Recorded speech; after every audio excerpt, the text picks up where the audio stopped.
Good evening to you all. Welcome to my now daily rant on the driver shortage.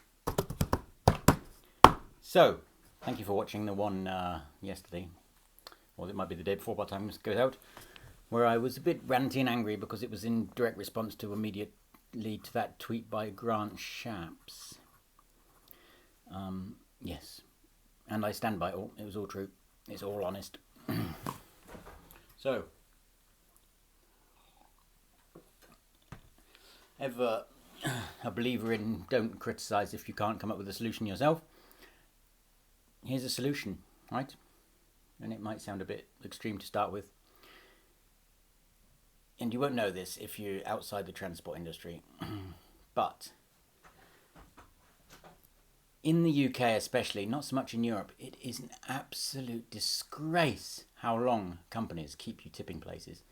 They will penalise you if you're like half an hour late and make you sit there for hours.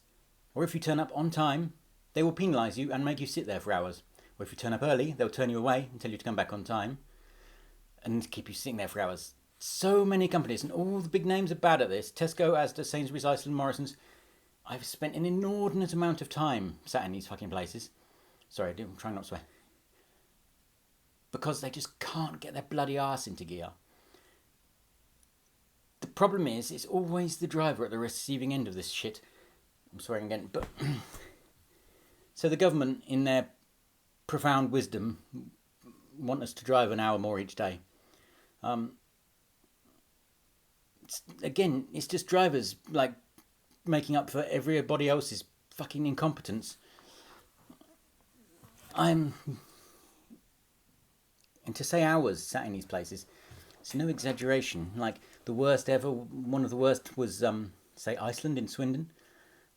I spent nearly 9 hours in there once tipping, and you end up sitting in a grotty, smelly little room with all these other drivers, and it was really hot, and I was really fed up, and I got really pissed off. But that's normal. That's absolutely normal. In this industry, in this country, that's normal. Say, for instance, with White, we would deliver to some supermarkets abroad. So one of them was Esselunga in Italy. Massive, massive warehouse. Can't remember what it was exactly. But you go there, you'd go in the office, they put you on a bay, they take the stuff off, and you'd be on your way. Within in under an hour, within under half an hour. Often. The idea that you could be tipped in under an hour in the UK is such a ridiculous concept. Most drivers will just laugh at it. And it's not just the supermarkets. I name them because they're the household names, basically. But it's the same everywhere. All the big places in this country just shaft you. The transport industry just gets shafted from every corner. Drivers now who, as I say, end up doing 15 hours are the ones that get shafted, like, oh, yes, we'll solve this solution. We've got a solution to this problem. Let's just make drivers who already work up to 15 hours a day drive a bit more. And it's like, try not to get calm. But that says it all, right? The fact that the daily driving limit is 9, increased to 10 twice a week. But the daily working limit is 15. And it's like, where does the remaining 6 hours get used? And often it's in these stupid, shitty, bloody places that keep you sitting for hours and hours on end. So, that's my solution to this problem, Boris. Not that anybody will listen.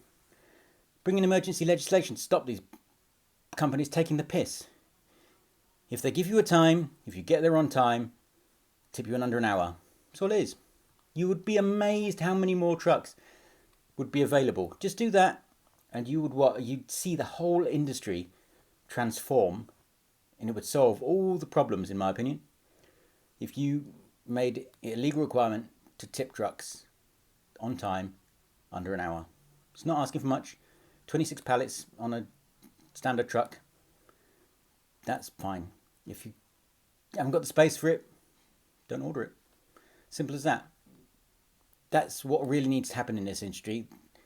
These companies, big companies, that have been taking the piss for far too long.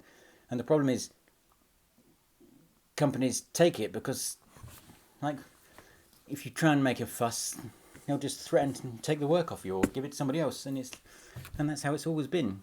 But like, this is an opportunity now where the transport industry needs to start standing up, shouting, and getting things changed. Because for far too long, we have been the butt of all the jokes. Ones like this is the prime example.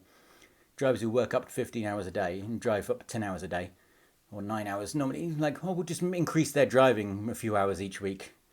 Like, that isn't a fucking solution. That's ridiculous. That's so stupid. There's rules there for safety. Instead of doing that, make bloody RDCs, regional distribution centres, pull their fucking fingers out and actually tip you within an hour. That's all it is. Just bring in emergency legislation for that. Start coming down on it hard, and so many trucks would be on the road, so many more kilometres would be done. Problem solved. That's it. Problem solved. Tell them, like, it's that simple. So, listen to me. Good day.